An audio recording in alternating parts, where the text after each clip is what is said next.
Hello friends, ನಮಸ್ಕಾರ, good morning. ಈ ವಿಡಿಯೋದಲ್ಲಿ ನಾವು 6ನೇ ತರಗತಿಯ ಇಂಗ್ಲಿಷ್ ದ್ವಿತೀಯ ಭಾಷೆ ವಿಷಯದ ಯೂನಿಟ್ ನಂಬರ್ 5 ಇದರ ಗದ್ಯ ಭಾಗ. ಅಧ್ಯಾಯದ ಹೆಸರು a chart with a grasshopper. A chart with a grasshopper ಇದು ಅಧ್ಯಾಯದ ಹೆಸರು. ಗ್ರಾಸ್ ಹಾಪರ್ ಅಂದರೆ ಗೊತ್ತಾ ನಿಮಗೆ ಏನಂತ? ಗ್ರಾಸ್ ಹಾಪರ್ ಅಂದರೆ ಮಿಡತೆ, ಮಿಡಚೆ ಅಂತ ಹೇಳ್ತಾರೆ. ಇದೊಂದು ಕೀಟ. ಗ್ರಾಸ್ ಹಾಪರ್ ಅಂದರೆ ಮಿಡತೆ ಅಂತ ಅರ್ಥ. ಚಾಟ್ ಅಂದರೆ ಒಂದು ಹರಟೆ. ಚಾಟ್ ಅಂದರೆ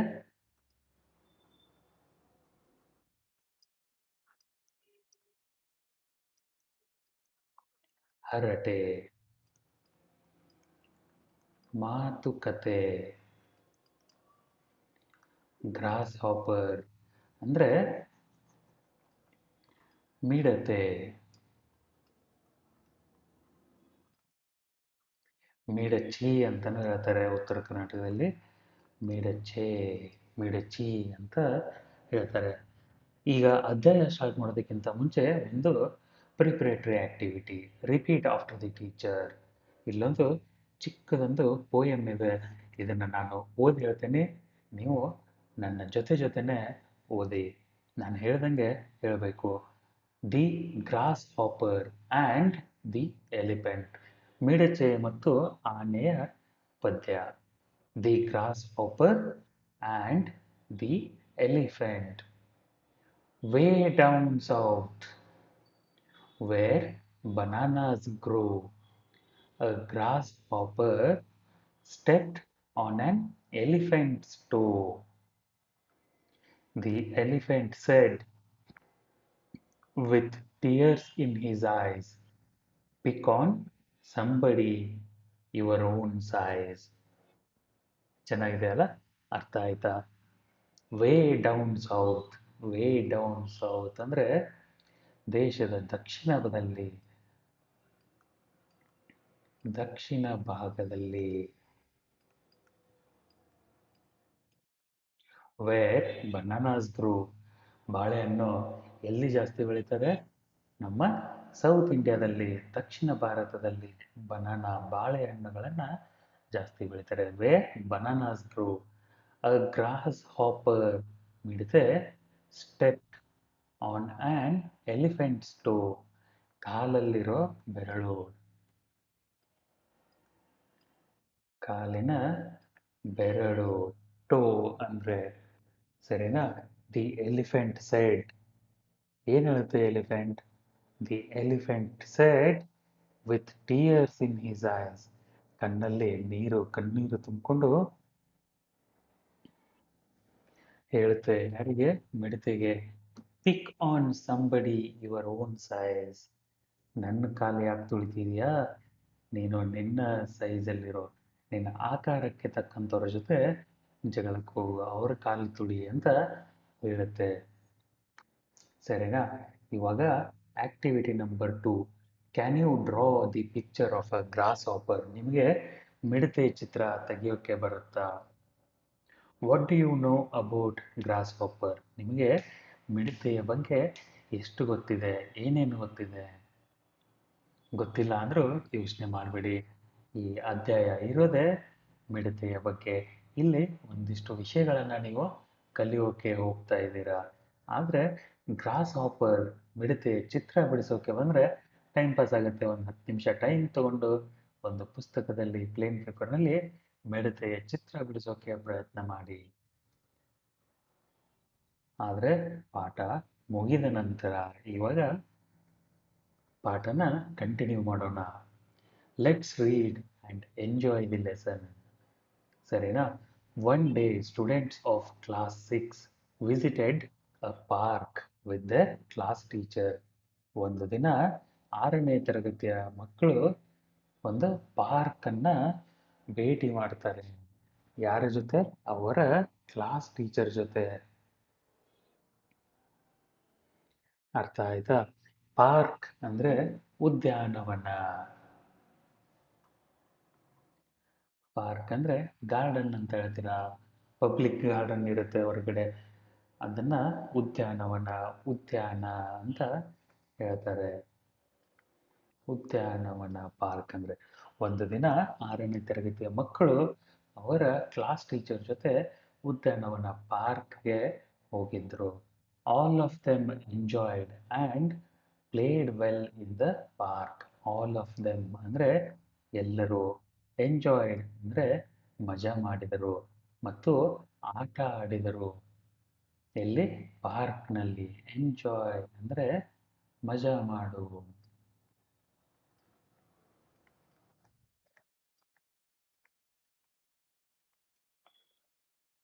while they were playing and enjoying, ಅವರು ಆಟ ಆಡ್ತಾ ಮಜಾ ಮಾಡಬೇಕಾದ್ರೆ ರೋಷನ್, ಟೀನಾ, ರಾಣಿ ಆ್ಯಂಡ್ ಅನಿ ಅನ್ನೋ 4 ಮಕ್ಕಳು. ಯಾರ್ಯಾರು? ರೋಷನ್, ಟೀನಾ, ರಾಣಿ ಮತ್ತು ಅನಿ ಸಾ ಅ ಗ್ರೀನ್ ಇನ್ಸೆಕ್ಟ್. ಇನ್ಸೆಕ್ಟ್ ಅಂದರೆ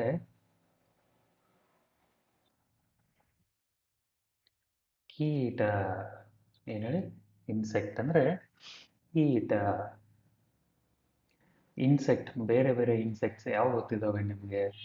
ಕಾಕ್ರೋಚ್, ಮಾಸ್ಕಿಟೋ, ಇವೆಲ್ಲ ಇನ್ಸೆಕ್ಟ್ಸ್, ಕ್ರಿಮಿಕೀಟಗಳನ್ನು ಇನ್ಸೆಕ್ಟ್ಸ್ ಅಂತ ಹೇಳ್ತಾರೆ. ಏನಾಯಿತು? While they were playing and enjoying, Roshan, Tina, Rani and Ani saw a green insect flying around and sitting on the stem of a tree. Roshan, Tina, Rani, Ani ಇವರು ಆಟ ಆಡಬೇಕಾದ್ರೆ ಪಾರ್ಕ್ನಲ್ಲಿ ಒಂದು ಹಸಿರು ಬಣ್ಣದ ಕೀಟ ಒಂದು ಮರದ ಮೇಲೆ ಹೋಗಿ ಕುಳಿತುಕೊಳ್ಳೋದನ್ನ ನೋಡ್ತಾರೆ. ಸ್ಟೆಮ್ ಅಂದರೆ ಒಂದು ಮರದ ಕಾಂಡ.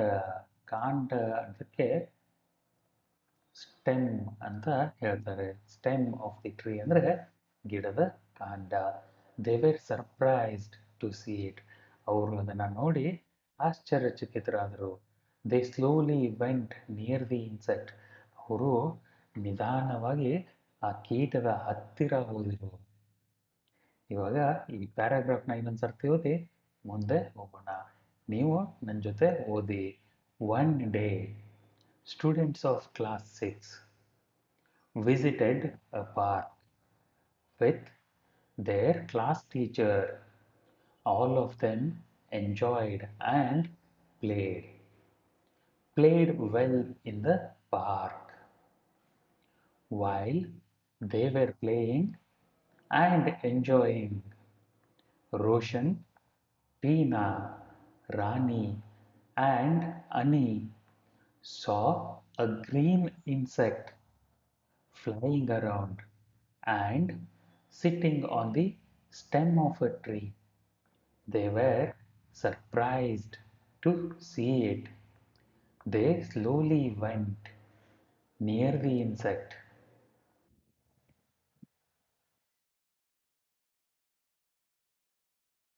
ಇಲ್ಲಿ ಚಿತ್ರದಲ್ಲಿ ತೋರಿಸ್ತಾ ಇದ್ದಾರೆ. ಅದಕ್ಕೆ ರಾಜು ಅಲ್ಲಿ ಹತ್ರ ಹೋಗಿ ರಾಜು ಹೇಳ್ತಾನೆ, ರಾಜು ಏಕೆ ಬಂದ ಇಲ್ಲಿ?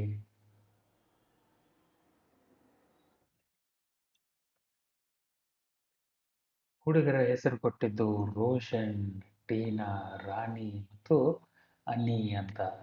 ಆದರೆ ಇಲ್ಲಿ ಪಾಠದಲ್ಲಿ ಹೇಳ್ತಾ ಇರೋದು ರಾಜು, ರಮ್ಯಾ ಮಾತಾಡ್ತಾ ಇರೋದು. ಇವಾಗ ನಾವು ಇಲ್ಲಿಂದ ರಾಜು, ರಮ್ಯಾ ಅಂತಾನೆ ಅನ್ಕೊಳ್ಳೋಣ, ಸರಿನಾ? Raju, wow what a beautiful insect ಅಂದರೆ ಒಂದು ಎಕ್ಸ್ಕ್ಲಮೇಟರಿ, ಉದ್ಗಾರೋಚಕ ಇದು ವಾಕ್ಯ. Wow what a beautiful insect ಅಂದರೆ ವಾವ್ ಎಷ್ಟೊಂದು ಸುಂದರವಾದ ಕೀಟ ಇದು. ಬ್ಯೂಟಿಫುಲ್ ಅಂದರೆ ಸುಂದರವಾದ ಅಂತ ಗೊತ್ತು ನಿಮಗೆ. ಅದಕ್ಕೆ ರಮ್ಯಾ ಹೇಳ್ತಾಳೆ ಮುಂದೆ, may I know your name please. May I know your name please ಅಂದರೆ ವಾಟ್ ಈಸ್ ಯುವರ್ ನೇಮ್, ನಿನ್ನ ಹೆಸರು ಏನು ಅಂತ ಕೇಳ್ದಂಗೆ, ಆದರೆ ತುಂಬ ಸರಳವಾಗಿ ಮರ್ಯಾದೆಯಿಂದ ಕೇಳಿದಂಗೆ, may I know your name please, ನಾನು ನಿಮ್ಮ ಹೆಸರನ್ನ ತಿಳ್ಕೊಬೋದಾ, ದಯವಿಟ್ಟು ಹೇಳಿ ಅಂತ ಅಂದಂಗೆ. ಅದಕ್ಕೆ ಹಾಪಿ, ಹಾಪಿ ಅನ್ನೋ ಇಲ್ಲಿ ಇದು ನಿಕ್ ನೇಮ್. ಹಾಪಿ ಅನ್ನೋದು ನಿಕ್ ನೇಮ್. ನಿಕ್ ನೇಮ್ ಅಂದರೆ ಸಣ್ಣ ಹೆಸರು. ನಿಮಗೂ ಕೂಡ ನಿಕ್ ನೇಮ್ ಇರ್ಬೋದಲ್ಲ, ನಿಮ್ಮ ನಿಕ್ ನೇಮ್ ಏನು ಅಂತ ಹೇಳಿ. ಇದು ಹಾಪಿ ಅನ್ನೋದು ಗ್ರಾಸ್ ಹಾಪರ್, ಈ ಮಿಡತೆಯ ಒಂದು ನಿಕ್ ನೇಮ್, ಅದರ ಹೆಸರು ಹಾಪಿ. ಹಾಪಿ ಹೇಳುತ್ತೆ, I am a summer time singer, ನಾನು ಬೇಸಿಗೆಯಲ್ಲಿ ಹಾಡು ಹಾಡುತ್ತೇನೆ. ಐ ಹ್ಯಾವ್ ಸೆವೆರಲ್ ಲೆಗ್ಸ್, ನನಗೆ ಅಸಂಖ್ಯಾತ ಸುಮಾರು ಸಾವಿರಾರು ಕಾಲುಗಳಿದ್ದಾವೆ. ಇಲ್ಲಿ ಸಾವಿರಾರು ಅಂತ ಅರ್ಥ ಆಗಲ್ಲ, ಸೆವೆರಲ್ ಅಂದರೆ ನನಗೆ ತುಂಬಾನೇ ಜಾಸ್ತಿ ಕಾಲುಗಳಿದ್ದಾವೆ. ಅಷ್ಟೇ ಅಲ್ಲ, ನನಗೆ ತುಂಬ ಜಾಸ್ತಿ ಕಣ್ಣುಗಳು ಇದ್ದಾವೆ. I am a farmers friend. Farmer ಅಂದರೆ ರೈತನ ಗೆಳೆಯ ನಾನು ಅಂತ ಹೇಳುತ್ತೆ. ಫಾರ್ಮರ್ ಅಂದರೆ ರೈತ, ಫಾರ್ಮರ್ಸ್ ಅಂದರೆ ರೈತನ, ಫ್ರೆಂಡ್ ಅಂದರೆ ಗೆಳೆಯ. Can you guess who I am, ನೀವು ಊಹೆ ಮಾಡಿ ನಾನು ಯಾರು ಇರ್ಬೋದು ಗೆಸ್ ಮಾಡಿ ಅಂತ ಹಾಪಿ ಹೇಳುತ್ತೆ. ಹಾಪಿ ಏನು ಹೇಳುತ್ತೆ, I am a summer time singer, ನಾನು ಬೇಸಿಗೆಯ ಹಾಡುಗಾರ. I have several legs and eyes. I am farmer's friend. Can you guess who I am ಅಂತ ಮಿಡತೆ ಹೇಳುತ್ತೆ, ಹಾಪಿ ಹೇಳುತ್ತೆ. ಅದಕ್ಕೆ ರಾಜು, ಯು ಆರ್ ಮಿಡತೆ ಅಂದರೆ ಗ್ರಾಸ್ ಆಫರ್. ರಾಜು ಹೇಳ್ತಾನೆ, ಯು ಆರ್ ಗ್ರಾಸ್ ಆಫರ್, ಮಿಡತೆ ಅಂತ ಹೇಳ್ತಾನೆ. ಅದಕ್ಕೆ ಹಾಪಿ ಹೇಳುತ್ತೆ, yes I am a grasshopper. ಮುಂದೆ ರಾಣಿ ಕೇಳ್ತಾಳೆ, ವೇರ್ ಡು ಯು ಲಿವ್ ಅಂತ, ನೀನು ಎಲ್ಲಿರ್ತೀಯ. ವೇರ್ ಡು ಯು ಲಿವ್ ಅಂದರೆ ನೀನು ಎಲ್ಲಿರ್ತೀಯ. Where can we find you, ನಾವು ನಿನ್ನನ್ನು ಎಲ್ಲಿ ಹುಡುಕಬಹುದು ಅಂತ ರಾಣಿ ಕೇಳ್ತಾಳೆ. ಅದಕ್ಕೆ ಹಾಪಿ ಹೇಳುತ್ತೆ, I live in different places, ನಾನು ಬೇರೆ ಬೇರೆ ಥರದ ಜಾಗಗಳಲ್ಲಿ ಇರ್ತೇನೆ. You can find me everywhere. Everywhere ಅಂದರೆ ಎಲ್ಲ ಕಡೆ.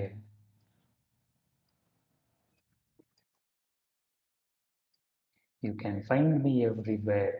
You will find 11,000 to 18,000 varieties of grasshoppers in this world. Varieties ಅಂದರೆ ವಿಧಗಳು, ವಿಧಗಳು. ಸರಿನಾ. ಹಾಪಿ ಏನು ಹೇಳುತ್ತೆ, I live in different places, ಬೇರೆ ಬೇರೆ ಥರದ ಜಾಗಗಳಲ್ಲಿರ್ತೀನಿ.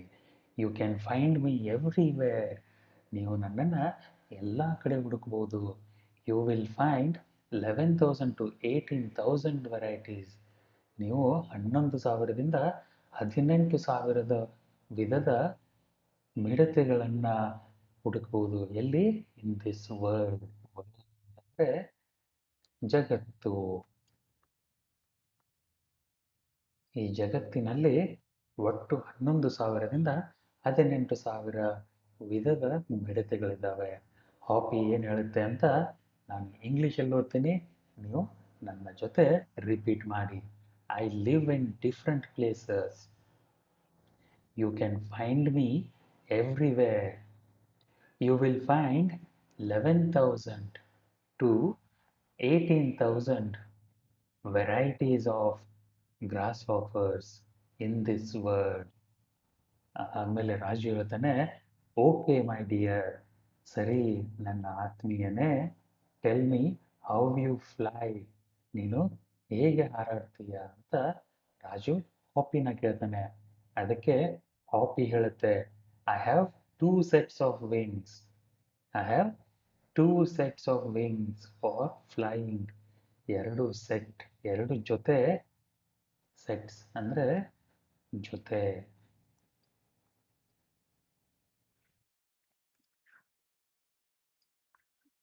ಎರಡು ಜೊತೆ ರೆಕ್ಕೆಗಳಿದ್ದಾವೆ ನನಗೆ ಅಂತ ಹೇಳುತ್ತೆ.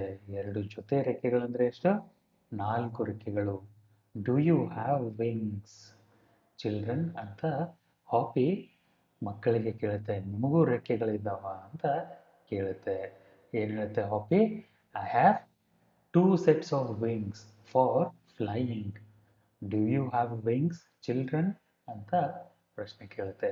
ಅದಕ್ಕೆ ಅನಿ ಹೇಳ್ತಾಳೆ, no we don't have wings, we want to fly like you. No, ನನ್ನ ಹತ್ರ ನಮ್ಮ ಹತ್ರ ರೆಕ್ಕೆಗಳಿಲ್ಲ, ಆದರೆ ನಾವು ನಿನ್ನ ಥರ ಹಾರಾಡಬೇಕು ಅಂತ ಅನ್ಕೊಂತೀವಿ ಅಂತ ಹೇಳ್ತಾಳೆ. ಅದಕ್ಕೆ ಹಾಪಿ ಹೇಳುತ್ತೆ, okay I will teach you how to fly. I will teach you. Teach ಅಂದರೆ ಕಲಿಸಿಕೊಡ್ತೇನೆ.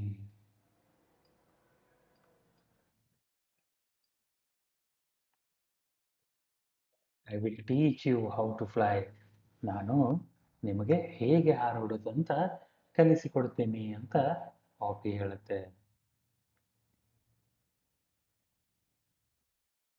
Children, would you like to fly like a grasshopper? Why why not? ಇದೊಂದು ಎಕ್ಸಸೈಸ್ ಇದೆ ಇಲ್ಲಿ. ನಿಮಗೆ ಮಿಡತೆ ಥರ ಹಾರಾಡಬೇಕು ಅಂತ ಆಸೆನಾ? ಹಾರಾಡಬೇಕು ಅಂತ ಅನಿಸುತ್ತಾ? ಅನಿಸಿದರೆ ಯಾಕೆ ಹಾಗೆ ಅನಿಸುತ್ತೆ? ಅನಿಸಿಲ್ಲ ಅಂದರೆ ಯಾಕೆ ಹಾಗೆ ಅನಿಸಲ್ಲ ಅಂತ ಎಕ್ಸ್ಪ್ಲನೇಷನ್ ಕೊಡಬೇಕು. ಸರಿನಾ? ಮುಂದೆ all friends are happy and dream of flying with grasshopper. ಎಲ್ಲ ಗೆಳೆಯರು ಖುಷಿಯಾಗಿದ್ದಾರೆ. ಅವರು ಮಿಡತೆ ಜೊತೆ ಅದರ ಥರ ಹಾರಾಡಬೇಕಂತ ಕನಸು ಕಾಣ್ತಾ ಇದ್ದಾರೆ. ಡ್ರೀಮ್ ಅಂದರೆ ಕನಸು. ರಮ್ಯಾ ಹೇಳ್ತಾಳೆ ಇವಾಗ, we have two legs to walk, jump and run around. ನಮ್ಮ ಹತ್ರ ಎರಡು ಕಾಲುಗಳಿದ್ದಾವೆ. ಯಾಕೆ? ನಡೆದಾಡೋದಕ್ಕೆ, ಜಂಪ್ ಮಾಡೋದಕ್ಕೆ, ಅಂದರೆ ಜಿಗಿಯೋದಕ್ಕೆ, ಜಂಪ್ ಮಾಡೋದಕ್ಕೆ, ಆ್ಯಂಡ್ ರನ್ ಅರೌಂಡ್ ಓಡಾಡೋದಕ್ಕೆ. How many legs do you have ಅಂತ ಹಾಪಿಗೆ ರಮ್ಯಾ ಕೇಳ್ತಾಳೆ. How many legs do you have ಅಂದರೆ ನಿನಗೆ ಎಷ್ಟು ಕಾಲುಗಳಿದ್ದಾವೆ ಅಂತ ರಮ್ಯಾ ಕೇಳ್ತಾಳೆ. ರಮ್ಯಾ ಹೇಳಿದ್ದೇನೋ ಇಂಗ್ಲೀಷಲ್ಲಿ ನಾನು ಹೇಳ್ತೀನಿ, ನೀವು ಅದನ್ನು ರಿಪೀಟ್ ಮಾಡಬೇಕು. We have two legs to walk, jump and run around. How many legs do you have? Hoppy ಹೇಳುತ್ತೆ, I have three pairs of strong legs. Three pair. Pair ಅಂದರೆ ಜೋಡಿ. One pair, P A I R ಅಂದರೆ ಒಂದು ಜೋಡಿ. ಜೋಡಿನಲ್ಲಿ ಎಷ್ಟಿರ್ತವೆ? ಎರಡು ಇರ್ತವೆ. ಒಂದು ಜೋಡಿ ಅಂದರೆ ಎರಡು. I have three pairs of strong legs. ನನ್ನ ಹತ್ತಿರ ಮೂರು ಜೊತೆ ಶಕ್ತಿಯುತವಾದಂಥ ಕಾಲುಗಳಿದ್ದಾವೆ. I can jump and walk like you. ಇನ್ನು ನಿಮ್ಮ ಥರ ಜಿಗಿಬಹುದು, ಜಂಪ್ ಮಾಡಬಹುದು ಮತ್ತು ನಡೆದಾಡೋಕ್ಕೂ ಆಗುತ್ತೆ ಅಂತ ಹಾಪಿ ಹೇಳುತ್ತೆ. ತ್ರೀ ಪೇರ್ಸ್, ಒಂದು ಪೇರಲ್ಲಿ ಎರಡು ಅಂದರೆ ತ್ರೀ ಪೇರ್ಸ್. ತ್ರೀ ಪೇರ್ಸ್ ಅಂದರೆ ಆರು ಕಾಲುಗಳು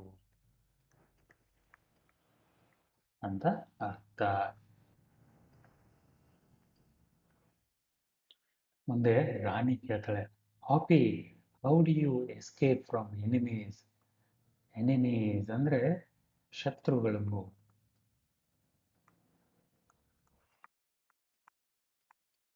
ನೀನು ನಿನ್ನ ಶತ್ರುಗಳಿಂದ ಹೇಗೆ ತಪ್ಪಿಸ್ಕೋತೀಯ? ಅದಕ್ಕಿಂತ ಮುಂಚೆ ಮಿಡತೆಯ ಶತ್ರುಗಳು ಯಾರು? ಪಕ್ಷಿಗಳು, ಕಾಗೆ, ಗುಬ್ಬೆ, ಹದ್ದು, ಆಮೇಲೆ ಗೂಬೆ ಇವೆಲ್ಲ ಮಿಡತೆಗಳನ್ನು ತಿಂತವೆ. ಅದಕ್ಕೆ ರಾಣಿ ಕೇಳ್ತಾಳೆ ಹಾಪಿಗೆ, Hoppy how do you escape? Escape ಅಂದರೆ ತಪ್ಪಿಸಿಕೋ. Escape from your enemies. ನೀನು ನಿನ್ನ ಶತ್ರುಗಳಿಂದ ಹೇಗೆ ತಪ್ಪಿಸಿಕೊತೀಯಾ ಅಂತ ಕೇಳ್ತಾಳೆ. ಅದಕ್ಕೆ ಹಾಪಿ ಹೇಳುತ್ತೆ, oh they can't catch me. ಅವರು ನನ್ನನ್ನು ಹಿಡಿಯೋಕ್ಕಾಗಲ್ಲ. They can't catch me so easily ಅಂತ ಅಂದರೆ ಅವರು ಇಲ್ಲಿ ಅಂದರೆ ಎನಿಮಿಗಳು, ಶತ್ರುಗಳು. ಶತ್ರುಗಳು ನನ್ನನ್ನು ಅಷ್ಟೊಂದು ಸರಳವಾಗಿ ಹಿಡಿಯೋಕ್ಕೆ ಸಾಧ್ಯ ಇಲ್ಲ. ಐ ಹ್ಯಾವ್ 5 ಐಸ್, ನನಗೆ 5 ಕಣ್ಣುಗಳಿದ್ದಾವೆ. And a pair of ಆ್ಯಂಟೆನೆ.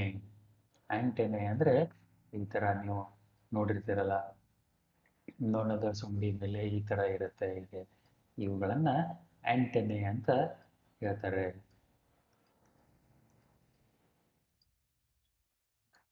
ಕಾಕ್ರೋಚ್ಗೂ ಇರುತ್ತೆ, ಜಿರಳೆಗೂ ಇರುತ್ತೆ, ಮೀಸೆ ಇರುತ್ತಲ್ಲ, ಅವುಗಳನ್ನು ಆ್ಯಂಟೆನೆ ಅಂತ ಹೇಳ್ತಾರೆ. ಆ್ಯಂಟೆನೆ ಅನ್ನೋದು ಒಂದು ಬಹುವಚನ ಪದ. ಇದರ ಏಕವಚನ ಆಂಟೆನಾ ಅಂತ ಹೇಳ್ತಾರೆ. Antenna is a singular, antennae is plural. ಸರಿನಾ? ಪಾಪಿ ಏನು ಹೇಳುತ್ತೆ? Oh, they can't catch me so easily. I have 5 eyes and a pair of antennae. The antennae helps me sense danger and I will swiftly escape. Sense ಅಂದರೆ ಅರಿವು. Sense ಅಂದರೆ ಅರಿವು. ಎದರ ಅರಿವು?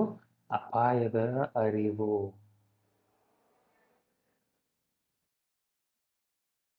Sense ಅಂದರೆ ಅರಿವು.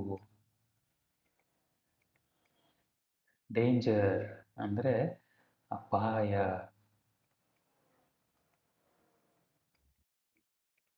ಸ್ವಿಫ್ಟ್ಲಿ ಅಂದರೆ ಥಟ್ಟಂತ, ಬೇಗನೆ, ವೇಗವಾಗಿ.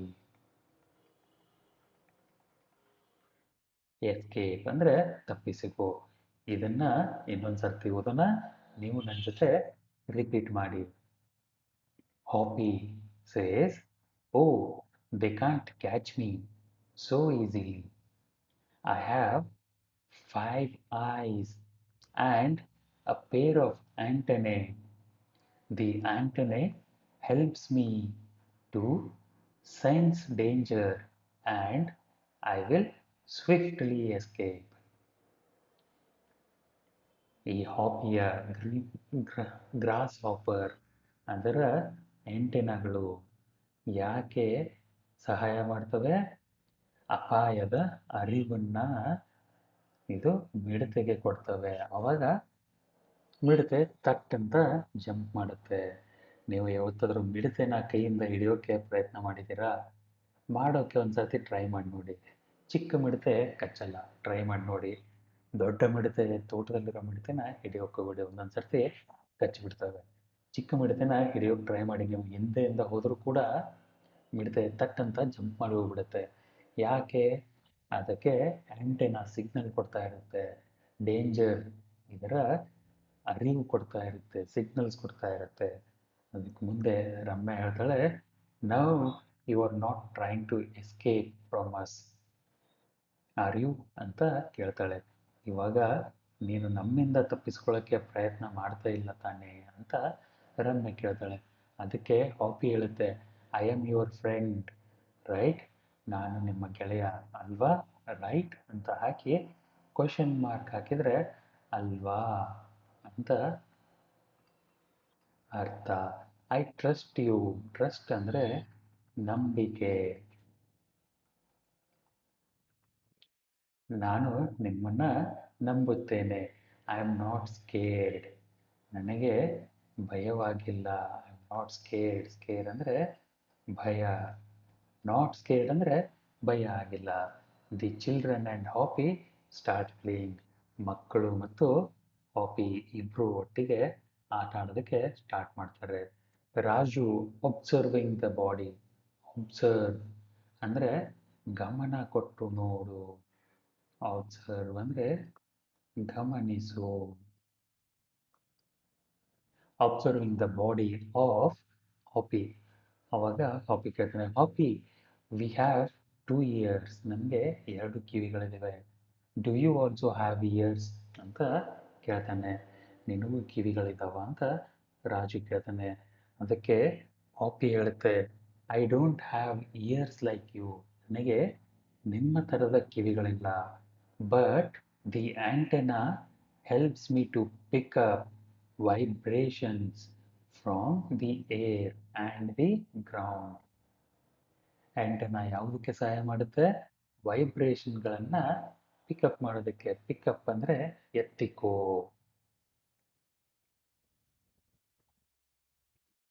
ಪಿಕಪ್ ಅಂದ್ರೆ ಎತ್ತಿಕೋ. ವೈಬ್ರೇಷನ್ಸ್ ಅಂದ್ರೆ ಕಂಪನಗಳು.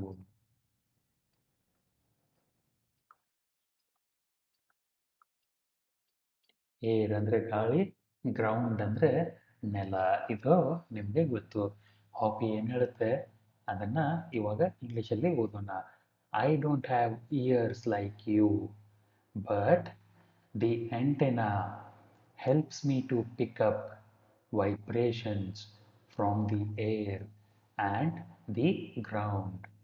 ಅದಕ್ಕೆ ರಮ್ಯ ಹೇಳ್ತಾಳೆ ಹೀಗೆ, Hoppy I am very hungry, ನನಗೆ ಹಸಿವಾಗ್ತಾ ಇದೆ. Rani, Raju, Ani and I are going out for lunch, ನಾವು ಊಟ ಮಾಡೋಕ್ಕೆ ಹೊರಗಡೆ ಹೋಗ್ತಾ ಇದ್ದೀವಿ. Would you like to join us for lunch? ನಿನಗೂ ನಮ್ಮ ಜೊತೆ ಊಟಕ್ಕೆ ಸೇರುವ ಆಸೆನಾ? ಆಗುತ್ತಾ? ಸಾಧ್ಯ ಆಗುತ್ತಾ? ಇಷ್ಟನಾ ನಿನಗೆ? ನಮ್ಮ ಜೊತೆ ಊಟಕ್ಕೆ ಬರೋಕ್ಕೆ ಇಷ್ಟನಾ ಅಂತ ರಮ್ಯಾ ಹಾಪಿಗೆ ಕೇಳ್ತಾಳೆ. ಅದಕ್ಕೆ ಹಾಪಿ ಹೇಳುತ್ತೆ, no, I won't eat idlis, dosa, rice and chapati like you. ನಾನು ನಿಮ್ಮ ಥರ ಇಡ್ಲಿ, ದೋಸೆ ಅಥವಾ ಚಪಾತಿಗಳನ್ನು ತಿನ್ನಲ್ಲ.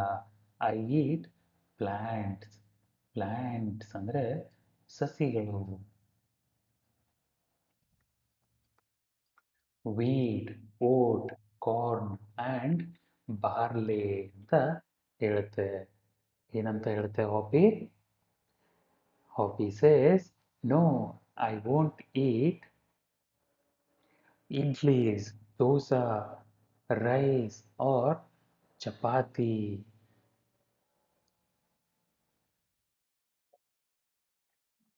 Like you, I eat plants. Wheat ಅಂದರೆ ಗೋಧಿ. ಓಟ್ ಅಂದರೆ ತೊಕ್ಕೆ ಗೋಧಿ ಅಂತ ಹೇಳ್ತಾರೆ. ನನಗೆ ಗೊತ್ತಿಲ್ಲ ನಿಮಗೆ ಇದು ಗೊತ್ತಿದೆಯೋ ಇಲ್ವೋ ಅಂತ, ನೋಡಿದ್ದೀರೋ ಇಲ್ವೋ ಅಂತ. ಆದರೆ ಇದು ಕೂಡ ಒಂದು ಥರದ ಗೋಧಿ.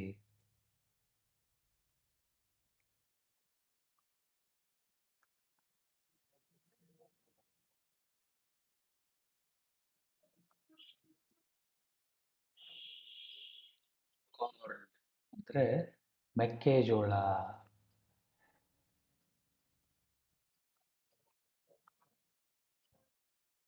ಮೆಕ್ಕೆಜೋಳಕ್ಕೆ ಏನಂತಾರೆ? ಮತ್ತೆ ಏನೇನು ಹೆಸರಿದೆ? ನಿಮ್ಮೂರ ಕಡೆ ಮೆಕ್ಕೆಜೋಳಕ್ಕೆ ಏನಂತಾರೆ? ಅದನ್ನ ಯೋಚನೆ ಮಾಡಿ. ಬಾರ್ಲಿ. ಬಾರ್ಲಿ ಅಂದರೆ ಇದು ಕೂಡ ಒಂದು ಗೋಧಿ.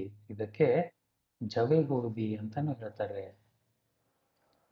ಜವೆ ಗೋಧಿ ಅಂತಲೂ ಹೇಳ್ತಾರೆ. ಬಾರ್ಲಿ ಇದು ಉದ್ದವಾಗಿರುವ ಗೋಧಿ. ರೈಸಲ್ಲಿ ಹೇಗೆ ಬಾಸ್ಮತಿ ರೈಸ್ ಉದ್ದ ಆಗಿರುತ್ತಲ್ಲ, ಹಾಗೇನೆ ಬಾರ್ಲಿ ಗೋಧಿಯಲ್ಲಿಯೇ ಉದ್ದವಾದ ಗೋಧಿ. ಸರಿನಾ? ಮುಂದೆ ನೋಡೋಣ. ರಾಣಿ ಹೇಳ್ತಾಳೆ, it's getting late, ma'am will scold us. Scold ಅಂದರೆ ಬೈಯುವುದು.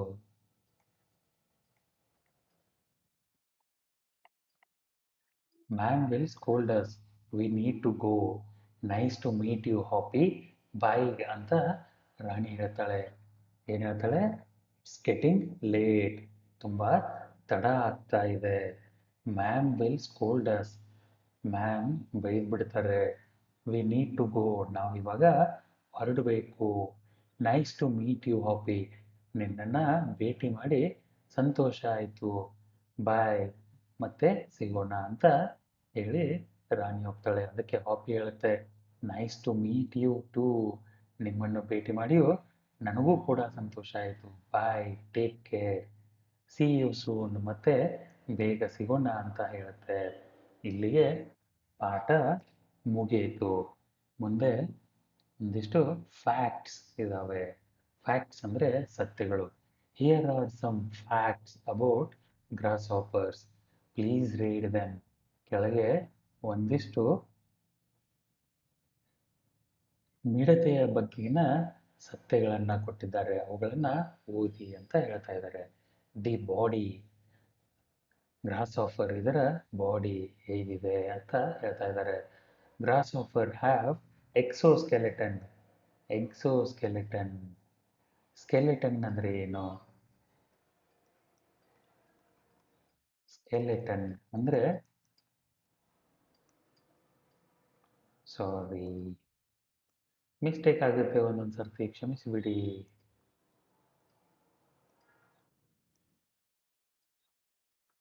ಅಸ್ಥಿ ಪಂಜರ. ಸ್ಕೆಲೆಟನ್ ಅಂದರೆ ಅಸ್ಥಿ ಪಂಜರ. ಎಕ್ಸೋ ಅಂದರೆ ಹೊರಗಿರುವ. ಹಾಗಾದರೆ ಎಕ್ಸೋ ಸ್ಕೆಲೆಟನ್ ಅಂದ್ರೆ ಏನು? ಹೊರಗಿರುವ ಅಸ್ಥಿ ಪಂಜರ. ಗ್ರಾಸ್ ಆಫರ್ನ ಅಸ್ಥಿ ಪಂಜರ, ಮೂಳೆಗಳು ಒಳಗಡೆ ಇರಲ್ಲ, ಹೊರಗಡೆ ಇರುತ್ತೆ. Which means the skeleton is on the outside of their body.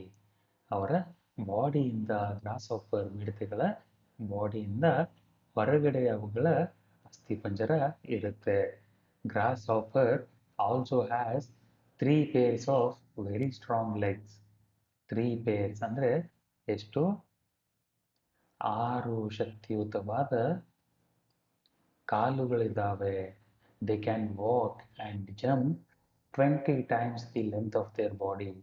ಅಂದರೆ ಅದರ ಮೈ, ಅದರ ಬಾಡಿ ಎಷ್ಟು ಉದ್ದ ಇರುತ್ತೋ ಅದಕ್ಕಿಂತ 20 ಪಟ್ಟು, 20 times ಅಂದರೆ 20 ಪಟ್ಟು ಜಾಸ್ತಿ ದೂರ ನೆಗಿತಾವೆ, ಜಂಪ್ ಮಾಡ್ತವೆ ಅಂತ ಹೇಳ್ತಾ ಇದ್ದಾರೆ. They can walk and jump 20 times the length of their body. ಸರಿನಾ? ಇವಾಗ ಒಟ್ಟಿಗೆ ಒಂದು ಸರ್ತಿ ಸ್ಟಾರ್ಟಿಂಗಿಂದ ಎಂಡ್ವರೆಗೂ ಇದನ್ನು ಓದೋಣ. ಇಲ್ಲಿಂದ ಸ್ಟಾರ್ಟ್ ಮಾಡಿ. Grasshoppers have an exoskeleton, which means the skeleton is on the outside of their body. The grasshopper also has 3 pairs of very strong legs. They can walk and jump 20 times the length of their body. ಸರಿನಾ? ಇವಾಗ music maker ಅಂತ ಇದೆ. ಇದು ಮಿಡಿಸೆಗಳು ಯಾವಾಗ ಸದ್ದು ಮಾಡುತ್ತೆ ಅನ್ನೋದ್ರ ಬಗ್ಗೆ ಹೇಳ್ತಾ ಇದ್ದಾರೆ.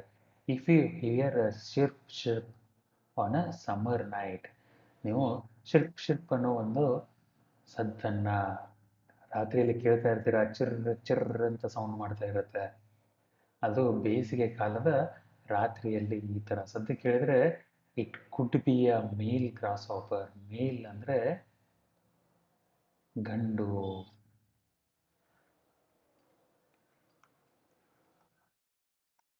ಮೇಲ್ ಅಂದರೆ ಗಂಡು. It could be a male grasshopper trying to attract a mate. ಒಬ್ಬ ಗೆಳತಿಯನ್ನು ಕರೆಯೋದಕ್ಕೆ ಅದು ಅಟ್ರಾಕ್ಟ್ ಅಂದರೆ ಆಕರ್ಷಣೆಗೊಳಿಸು, ಆಕರ್ಷಿತಗೊಳಿಸು ಅಂತ ಅರ್ಥ. ಆಕರ್ಷಿತಗೊಳಿಸು.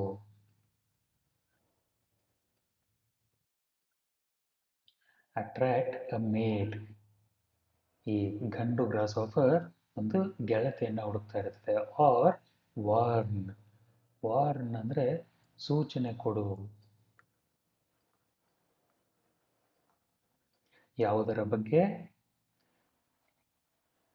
ಬರ್ತಾ ಇರೋ ಅಪಾಯದ ಬಗ್ಗೆ ಬೇರೆ ಗ್ರಾಸ್ ಹಾಪರ್ಗಳಿಗೆ ಸೂಚನೆಗಳನ್ನು ಕೊಡ್ತಾ ಇರುತ್ತೆ.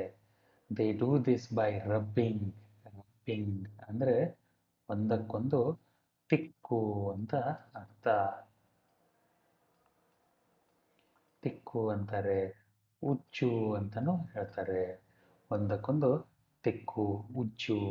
ತಿಕ್ಕು ಅಂತ ಉತ್ತರ ಕರ್ನಾಟಕದಲ್ಲಿ ಜಾಸ್ತಿ ಉಪಯೋಗ ಮಾಡ್ತಾರೆ. ಉಜ್ಜು ಅಂತ ನಮ್ಮ ದಕ್ಷಿಣ ಕರ್ನಾಟಕದಲ್ಲಿ ಉಪಯೋಗ ಮಾಡೋ ಒಂದು ಕನ್ನಡದ ಶಬ್ದ. ಎರಡನ್ನ ಇಂಗ್ಲೀಷಲ್ಲಿ ರಬ್ ಅಂತ ಹೇಳ್ತಾರೆ. RUB ರಬ್ ಅಂತ ಹೇಳ್ತಾರೆ. ಸರಿನಾ? by rubbing their back legs against the four wing ಅಂದರೆ ಮುಂದಿನ, ಗೊತ್ತಲ್ಲ ನಿಮಗೆ, ಗ್ರಾಸ್ ಹಾಪರ್ಗೆ 4 ರೆಕ್ಕೆಗಳಿರ್ತವೆ. ಅದರಲ್ಲಿ 2 ಹಿಂದಿನ ರೆಕ್ಕೆ, 2 ಮುಂದಿನ ರೆಕ್ಕೆ. ಫೋರ್ ವಿಂಗ್ ಅಂದರೆ ಮುಂದಿನ ರೆಕ್ಕೆ. ಫೋರ್ ಅಂದರೆ ಮುಂದೆ ಅಂತ ಅರ್ಥ. ಫೋರ್ ಅಂದರೆ ಮುಂದೆ. ಫೋರ್ ಆರ್ಮ್ ಅಂತ ಹೇಳ್ತೀರಾ, ಮುಂಗೈಗೆ ಫೋರ್ ಆರ್ಮ್ ಅಂತ ಹೇಳ್ತಾರೆ. The grasshoppers like the band winged grasshoppers will snap hind wings. Band winged grasshopper ಅನ್ನೋದು ಒಂದು ವಿಧದ ಮಿಡತೆ. ಅದು ಹೈಂಡ್ ವಿಂಗ್ಸ್ ಅಂದರೆ ಹಿಂದಿನ. ಹೈಂಡ್, HIND, ಹೈಂಡ್ ಅಂದರೆ ಹಿಂದಿನ. ಹೈಂಡ್ ವಿಂಗ್ಸ್ ಅಂದರೆ ಹಿಂದಿನ ರೆಕ್ಕೆಗಳು.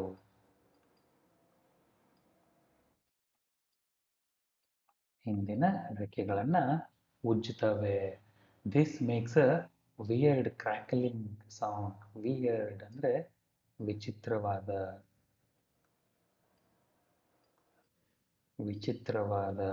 ಕ್ರ್ಯಾಕಲಿಂಗ್ ಅಂದರೆ ಕರ್ಕಶವಾದ. ಸೌಂಡ್ ಅಂದರೆ ಸದ್ದು. ಒಂದ್ಸರ್ತಿ ಸ್ಟಾರ್ಟಿಂಗಿಂದ ಓದಿ.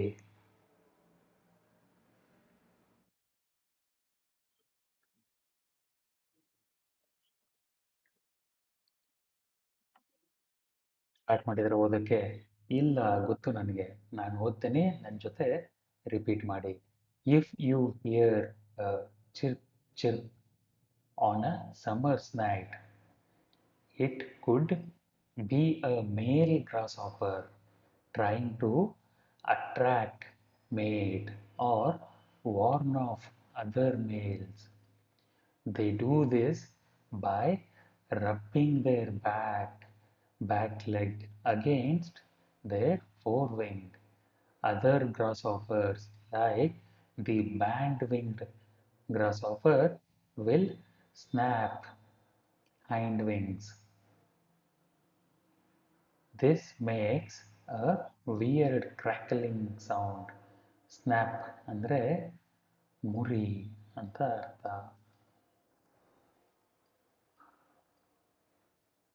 ಸರಿನಾ? ಮುಂದೆ ಹೋಗೋಣ. Yes sir, with your permission. Friend or flow.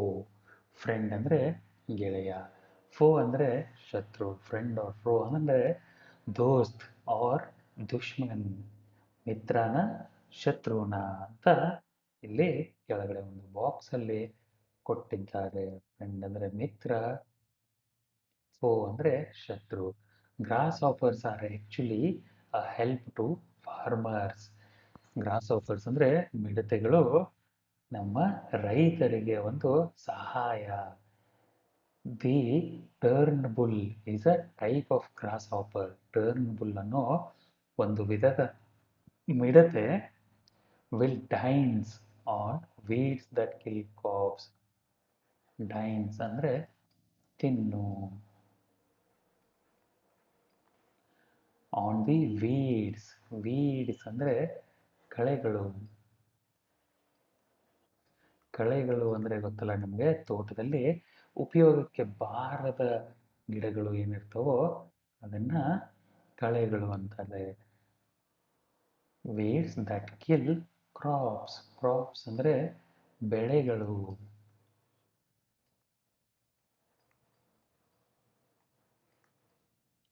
Two striped grasshopper. Striped ಅಂದರೆ ಹೀಗೆ ಗೆರೆ ಗೆರೆ ಇರುವ. ಸ್ಟ್ರೈಪ್ಡ್ ಅಂದರೆ ಗೆರೆ ಗೆರೆ ಇರುವ. Two striped grasshopper will eat plants that are toxic to cattle. Toxic ಅಂದರೆ ವಿಷಕಾರಿಯಾದ. ಕ್ಯಾಟಲ್. ಕ್ಯಾಟಲ್ ಅಂದರೆ ಹಸು ಕರುಗಳು, ದನ ಕರುಗಳು.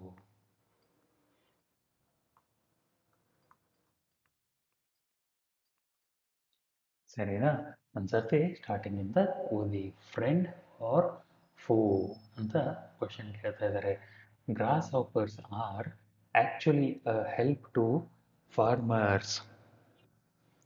The turnbull is a type of grasshopper that will dine on the weeds that kill crops.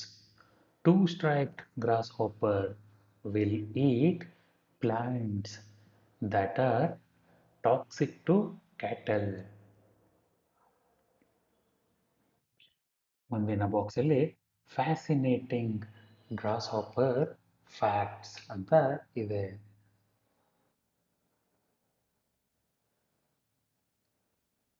The smallest grasshopper is a pygmy grasshopper. It is only 20 millimeter long.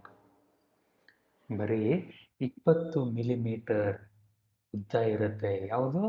Pigmy ಗ್ರಾಸ್ಹಾಪರ್. Pigmy ಗ್ರಾಸ್ಹಾಪರ್ ಅಂದರೆ ಒಂದು ರೀತಿಯ ಮಿಡತೆ.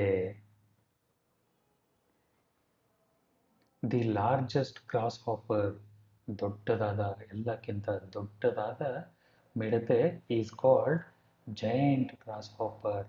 Of course giant ಅಂದರೆ ದೊಡ್ಡದಾದ, ದೊಡ್ಡ ಗಾತ್ರದ ಅಂತ ಅರ್ಥ.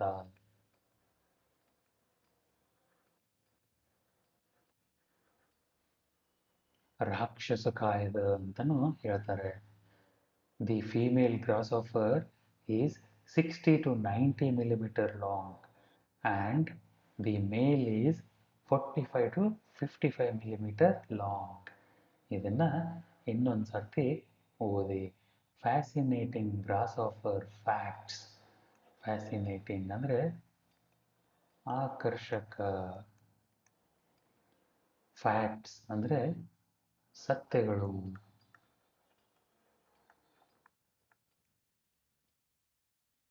The smallest grasshopper is the pygmy grasshopper.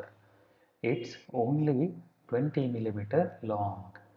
The largest grasshopper is called the giant grasshopper. The female grasshopper is 60 to 90 millimeter long and the male is 45 to 55 millimeters long. ಇಲ್ಲಿಗೆ ಈ ಅಧ್ಯಾಯ ಮುಗೀತು.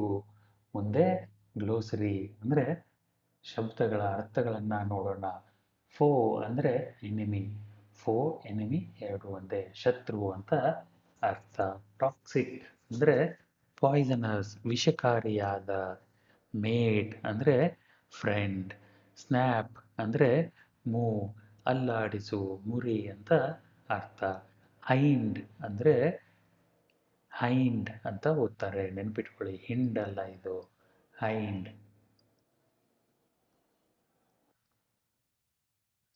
ಹೈಂಡ್ ಅಂತ ಓದ್ತಾರೆ ಅಂದರೆ ಹಿಂದೆ ಇರುವ. ವಿಯರ್ಡ್ ಅಂದರೆ ಸ್ಟ್ರೇಂಜ್, ವಿಚಿತ್ರವಾದ, ಪರಿಚಯವಿಲ್ಲದ. ಡೈನ್ ಅಂದರೆ ತಿನ್ನು, ಈಟ್. ವೀಡ್ ಅಂದರೆ ಅ ವೈಲ್ಡ್ ಪ್ಲ್ಯಾಂಟ್, ಕಳೆ. ವೀಡ್ ಅಂದರೆ ಕಳೆ. ಸ್ಟ್ರೈಟ್ ಅಂದರೆ ಗೆರೆ ಗೆರೆ ಆಗಿರುವ. Let's understand, read the questions and discuss the answers ಅಂತ ಹೇಳ್ತಾ ಇದ್ದಾರೆ. ಮೊದಲನೇ ಪ್ರಶ್ನೆ, what helps a grasshopper fly? Grasshopper has two sets of wings that help them fly. How many wings does a grasshopper have? Two sets ಅಂದರೆ 4. How many eyes does a grasshopper have? 5. ಇದನ್ನು ನೀವು ಇವಾಗ ತಾನೇ ಓದಿದ್ದೀರಾ. How long are the world's largest grasshopper? World's largest grasshopper 90 millimeter long. Grasshopper makes a chirping sound by rubbing two legs together, rubbing one of its legs along one of its wings, rubbing its wings together, rubbing its back leg against its antenna. ಇದರಲ್ಲಿ ಯಾವುದು ಸರಿ ಉತ್ತರ ಅಂತ ನೀವು ಹೇಳಿ ನೋಡೋಣ. 6ನೇ ಪ್ರಶ್ನೆ, say true or false. A grasshopper is blind and deaf. False. Grasshopper has 5 eyes. 5 ಕಣ್ಣಿಟ್ಕೊಂಡು ಕುರುಡ ಅಂತ ಅನ್ನಕ್ಕಾಗತ್ತಾ? ಬ್ಲೈಂಡ್ ಅಂದರೆ ಕಣ್ಣು ಕಾಣದ, ಕಣ್ಣು ಕಾಣದ. ಡೆಫ್ ಅಂದರೆ ಕಿವಿ ಕೇಳದ,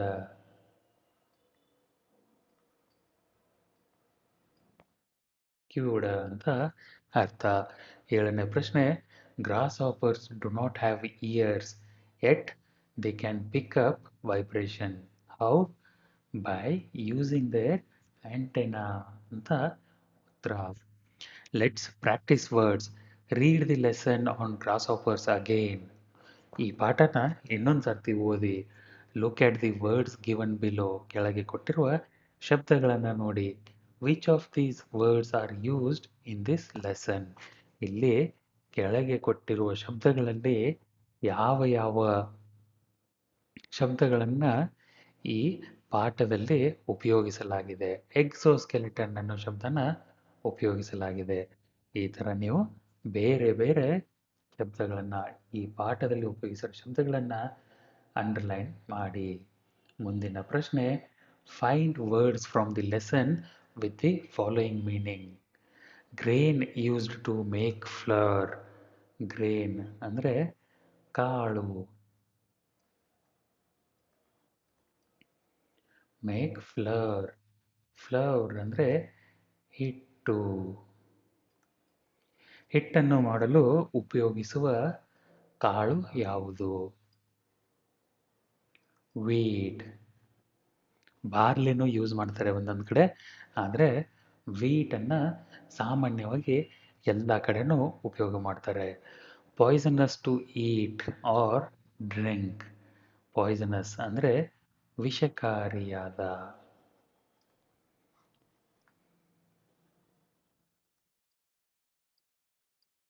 ವಿಷಕಾರಿಯಾದ ವಸ್ತು ಯಾವುದು? ಟಾಕ್ಸಿಕ್ ಅಂತ ಶಬ್ದನ ಉಪಯೋಗ ಮಾಡಿದ್ದಾರೆ ಈ ಅಧ್ಯಾಯದಲ್ಲಿ. ಅದೇ ಥರ ಈ ಮುಂದಿನ ಪ್ರಶ್ನೆಗಳನ್ನು ನೀವು ಹೋಮ್ವರ್ಕ್ ಆಗಿ ಮಾಡಬೇಕು. ಅದನ್ನೇ ಅನ್ಕೋತಿದ್ರಾ, ಯಾಕೋ ಇವತ್ತು ಸರ್ ನಮಗೆ ಹೋಮ್ವರ್ಕ್ ಕೊಟ್ಟೇ ಇಲ್ಲ ಇನ್ನು ಅಂತ? ತಗೊಳ್ಳಿ ಹೋಮ್ವರ್ಕ್ನ.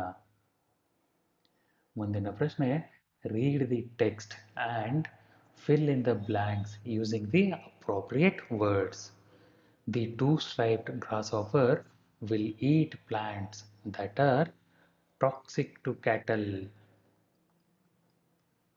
The grasshopper makes sounds of on a summer night. CHIRP, ಸಿರ್ಪ್ ಅಂತ ಸೌಂಡ್ ಮಾಡ್ತವೆ. 3ನೇ ಪ್ರಶ್ನೆನ ನೀವೇ ಓದಿ, ನೀವೇ ಉತ್ತರ ಕಂಡುಹಿಡಿಯಬೇಕು.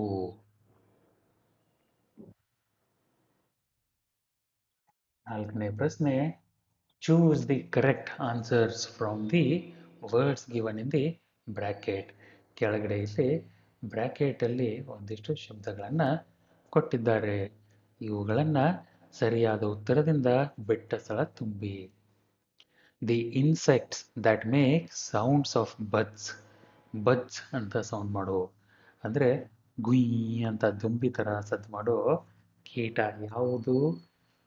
ಜೇನುನೊಣಗಳು, bees. The insects that irritate at night. ರಾತ್ರಿ ನಿಮಗೆ ಕಾಟ ಕೊಡುವ. ಇರಿಟೇಟ್ ಅಂದರೆ ಕಾಟ ಕೊಡುವ. ಇರಿಟೇಟ್ ಅಂದರೆ ಹೇಳಿ, ಕಾಟ ಕೊಡುವ. ರಾತ್ರಿ ನಿಮಗೆ ಕಾಟ ಕೊಡುವ ಕೀಟ ಯಾವುದು? ಯಾವ ಕೀಟ ಬರುತ್ತೆ ನಿಮಗೆ ಮನೆಯಲ್ಲಿ? ಮಾಸ್ಕಿಟೋ ಅಂದರೆ ಸೊಳ್ಳೆ. ಇರಿಟೇಟ್ ಅಂದರೆ ಕಿರಿಕಿರಿ ಮಾಡು, ಕಾಟ ಕೊಡು. ಯಾವುದು? ಮಾಸ್ಕಿಟೋಸ್. MOSQUITOES.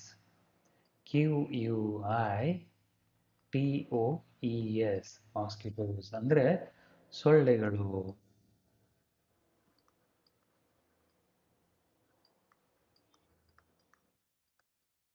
ಸರಿನಾ? ಇದೇ ಥರ ಮುಂದಿನ 2 ಪ್ರಶ್ನೆಗಳಿಗೆ ಉತ್ತರಗಳನ್ನು ಬರೀರಿ. ಮೊದಲು ಪ್ರಶ್ನೆನ ಓದಿ ಅರ್ಥ ಮಾಡಿಕೊಂಡು ಉತ್ತರ ಬರೀರಿ.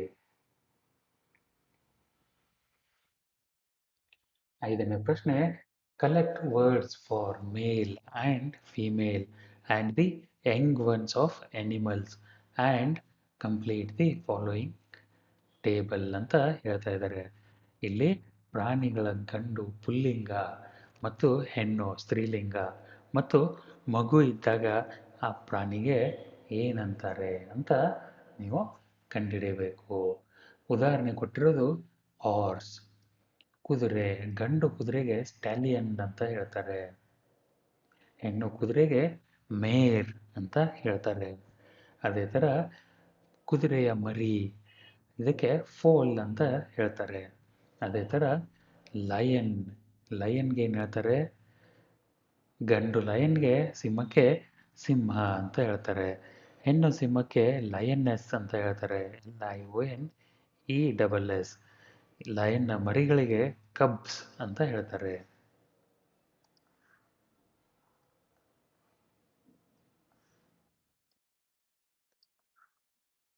CUBS, ಕಬ್ಸ್ ಅಂತ ಹೇಳ್ತಾರೆ.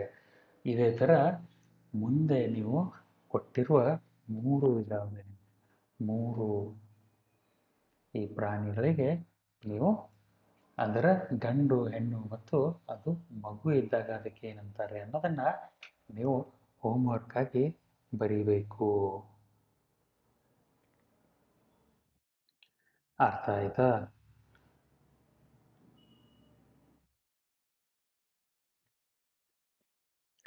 ಮುಂದಿನ ಪ್ರಶ್ನೆ,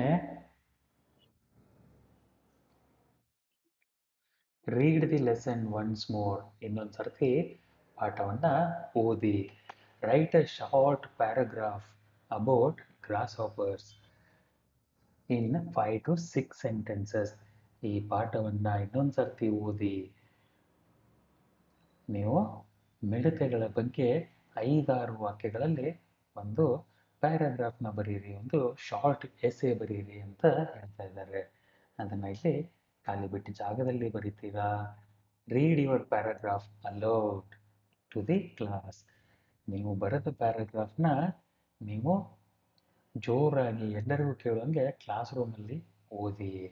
ಕ್ಲಾಸ್ ರೂಮಲ್ಲಿ ಇದ್ದಿದ್ದಿಲ್ಲ ಅಂದರೆ ಮನೆಯಲ್ಲಿ ಅಪ್ಪ ಅಮ್ಮ ಅಣ್ಣ ತಂಗಿ ಯಾರಿರ್ತಾರೋ ಅವರ ಎದುರುಗಡೆ ನಿಂತ್ಕೊಂಡು ಜೋರಾಗಿ ನೀವು ಬರೆದಿರೋ ಪ್ಯಾರಾಗ್ರಾಫ್ನ ಓದಿ. ಇದರಿಂದ ಏನು ಉಪಯೋಗ ಅಂತಂದರೆ ನಿಮಗೆ ಒಂದು ಜನರ ಮುಂದೆ ಪಬ್ಲಿಕ್ ಸ್ಪೀಕಿಂಗ್ ಧೈರ್ಯ ಬರುತ್ತೆ. 2ನೇ ಉಪಯೋಗ ಏನಂದರೆ ನಿಮ್ಮ ಇಂಗ್ಲೀಷ್ ಇಂಪ್ರೂವ್ ಆಗಿರುತ್ತೆ. ಸರಿನಾ? ಇನ್ನು correct the mistakes in spelling. ನೀವು ಏನನ್ನ ಪ್ಯಾರಾಗ್ರಾಫ್ ನೀವು ಬರೆದಿರೋ ಪ್ಯಾರಾಗ್ರಾಫ್ನಲ್ಲಿ ಸ್ಪೆಲ್ಲಿಂಗ್ ತಪ್ಪಾಗಿದ್ದರೆ, ಸೆಂಟೆನ್ಸ್ ಸ್ಟ್ರಕ್ಚರ್ ಅಂದರೆ ನೀವು ಬರೆದ ವಾಕ್ಯಗಳು ತಪ್ಪಾಗಿದ್ದರೆ, ಪಂಕ್ಚುವೇಷನ್ಸ್ ಅಂದರೆ comma, full stop, question mark ಹಾಕಿದ್ದಿಲ್ಲ ಅಂದರೆ ಅವುಗಳನ್ನೆಲ್ಲ ಕರೆಕ್ಟ್ ಮಾಡ್ಕೊರಿ.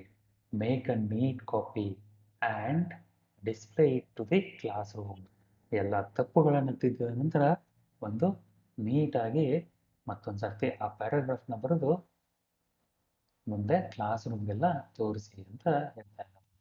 ಮುಂದಿನ ಪ್ರಶ್ನೆ, filling the web diagram. Web diagram ಎಲ್ಲಿದೆ? ಇಲ್ಲಿದೆ ಕೆಳಗಡೆ. ವೈಟ್ ಟೈಗರ್ ಅಂತ ಒಂದು ವೆಬ್ ಡಯಾಗ್ರಾಮ್ ಇದೆ. ಇದನ್ನು ನೀವು ತುಂಬಿ ಪೂರ್ಣಗೊಳಿಸ್ಬೇಕಂದ್ರೆ ಇಲ್ಲಿ ಮೇಲೆ ಕೊಟ್ಟಿರುವ ಈ ಒಂದು 3 ಪ್ಯಾರಾಗ್ರಾಫ್ನ ಓದಬೇಕಾಗುತ್ತೆ. Read the passage below to find out about the almost extinct. Extinct ಅಂದರೆ ಕಣ್ಮರೆಯಾದ. ಎಕ್ಸ್ಟಿಂಕ್ಟ್. ವೈಟ್ ಟೈಗರ್ ಬಿಳಿ,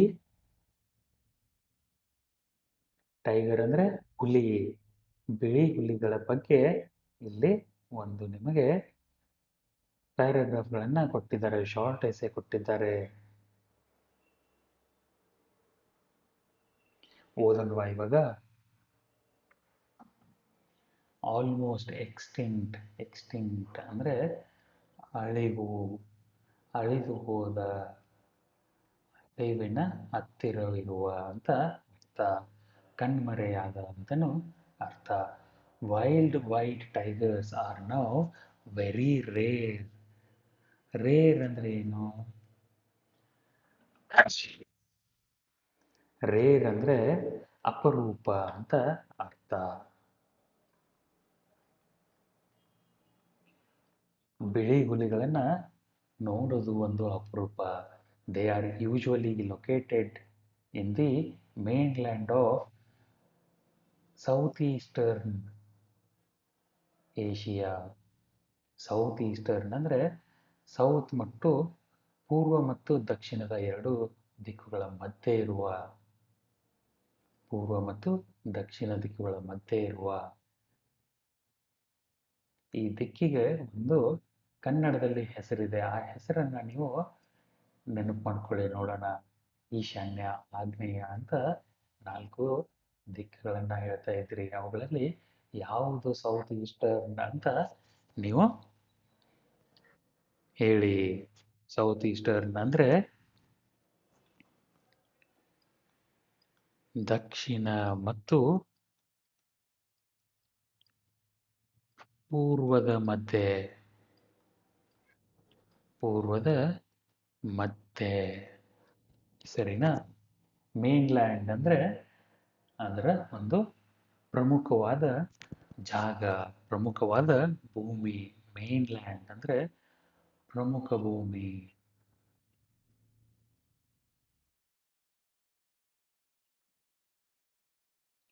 ಪ್ರಮುಖ ಭೂಮಿ.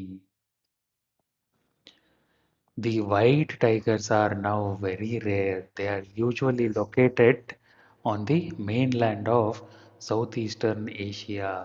ಅಂತ ಈ ಥರ ನೀವು ಈ ಪೂರ್ತಿ ಗದ್ಯವನ್ನು ಓದಿ ಕೆಳಗೆ ಕೊಟ್ಟಿರುವ ಈ ಬಾಕ್ಸ್ಗಳನ್ನು ತುಂಬಬೇಕಾಗತ್ತೆ. ಸರಿನಾ? ಹೀಗೆ ನೀವು ಮುಂದೆ ಓದ್ಕೊಂಡು ಹೋದರೆ the central in the central and southern India. Central ಅಂದರೆ ಮಧ್ಯಭಾಗದ,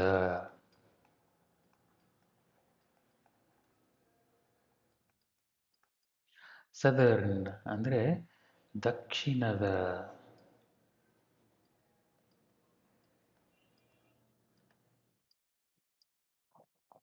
Bharat. Those living on islands have almost disappeared. Islands ಅಂದರೆ ದ್ವೀಪಗಳು.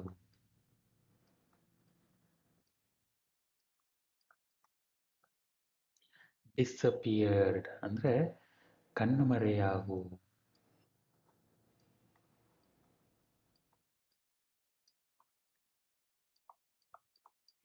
Most of them are found in zoos or wildlife sanctuaries. ಇವುಗಳಲ್ಲಿ ಮೋಸ್ಟ್ ಆಫ್ ದೆಮ್ ಅಂದರೆ ತುಂಬಾನೇ ಸಿಗೋದು ಜೂಗಳಲ್ಲಿ, ಅಂದರೆ ಪ್ರಾಣಿ ಸಂಗ್ರಹಾಲಯದಲ್ಲಿ, ಇಲ್ಲಾಂದರೆ ಸ್ಯಾಂಕ್ಚುವರೀಸ್ ಅಂತ ಹೇಳ್ತಾರೆ. ಸ್ಯಾಂಕ್ಚುವರಿ ಅಂದರೆ ಕನ್ನಡದಲ್ಲಿ ಅಭಯಾರಣ್ಯ. ವೈಲ್ಡ್ ಲೈಫ್ ಸ್ಯಾಂಕ್ಚುವರಿ ಅಂದರೆ ಅಭಯಾರಣ್ಯ. ಕರ್ನಾಟಕದಲ್ಲಿ ಅಭಯಾರಣ್ಯಗಳು ಎಲ್ಲೆಲ್ಲಿದ್ದಾವೆ ಅಂತ ಗೊತ್ತಾ ನಿಮಗೆ? ಗೊತ್ತಿಲ್ಲ ಅಂದರೆ ಹುಡುಕೋಕೆ ಪ್ರಯತ್ನ ಮಾಡಿ. ಅಭಯಾರಣ್ಯ ಅಂದರೆ wildlife sanctuary. The white tiger is about 3 meters long and weighs. Weighs ಅಂದರೆ ತೂಕ. ಅಪ್ರಾಕ್ಸಿಮೇಟ್ಲಿ ಅಂದರೆ ಸುಮಾರು.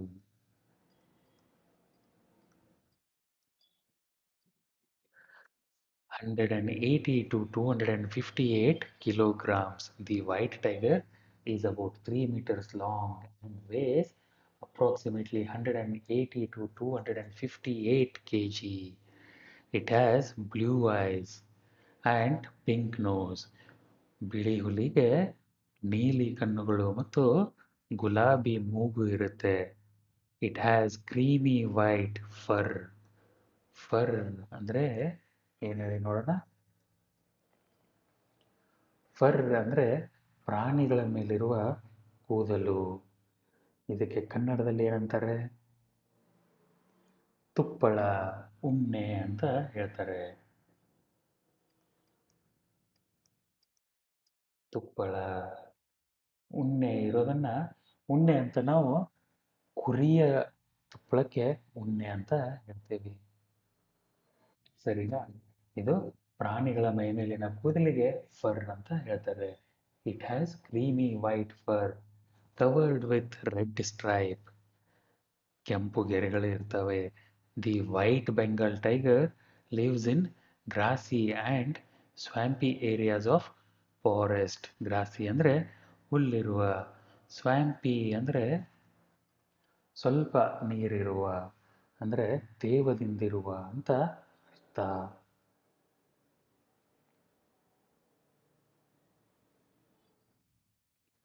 ಸ್ವ್ಯಾಂಪಿಗೆ ಕನ್ನಡದಲ್ಲಿ ಜೌಗು ಪ್ರದೇಶಗಳು ಅಂತಲೂ ಕರೀತಾರೆ. Where it can be well camouflaged. Camouflaged ಇದರ ಅರ್ಥ ಹೇಳಿ ನೋಡೋಣ. ಗೊತ್ತಾ ನಿಮಗೆ ಕ್ಯಾಮೋಫ್ಲಾಜ್ಡ್ ಅಂದರೆ? ಈ ಶಬ್ದನ ಮಿಲಿಟರಿಯಲ್ಲಿ ತುಂಬ ಜಾಸ್ತಿ ಉಪಯೋಗ ಮಾಡ್ತಾರೆ.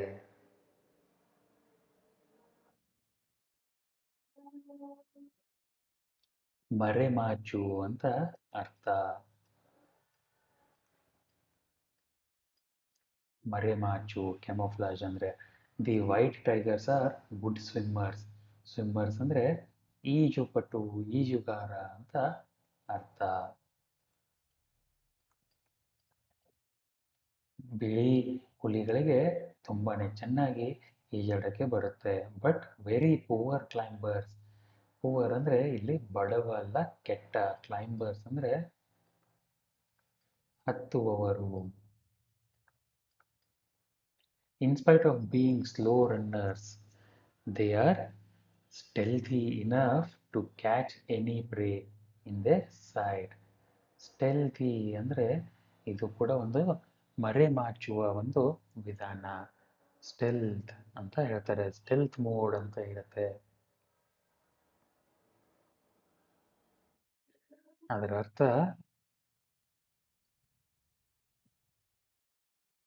ರಹಸ್ಯವಾಗಿರುವುದು. ಸ್ಟೆಲ್ತಿ ಅಂದರೆ ರಹಸ್ಯವಾಗಿ ಬೇಟೆಯಾಡ್ತವೆ. ಅವು ಅವುಗಳ ಬೇಟೆ ಹತ್ರ ಬರೋವರೆಗೂ ಅವುಗಳ ಬೇಟೆಗೆ ಗೊತ್ತೇ ಆಗಿರಲ್ಲ ಹುಲಿ ಹತ್ರ ಬಂದಿದೆ ಅಂತ. ಅವಾಗ ತಟ್ಟಂತ ಅವುಗಳ ಬೇಟೆಗಳನ್ನು ಹಿಡ್ಕೊಂಡು ಬಿಡ್ತವೆ. The tigers are solitary animals who mostly hunts at night. Solitary ಅಂದರೆ ಏನು?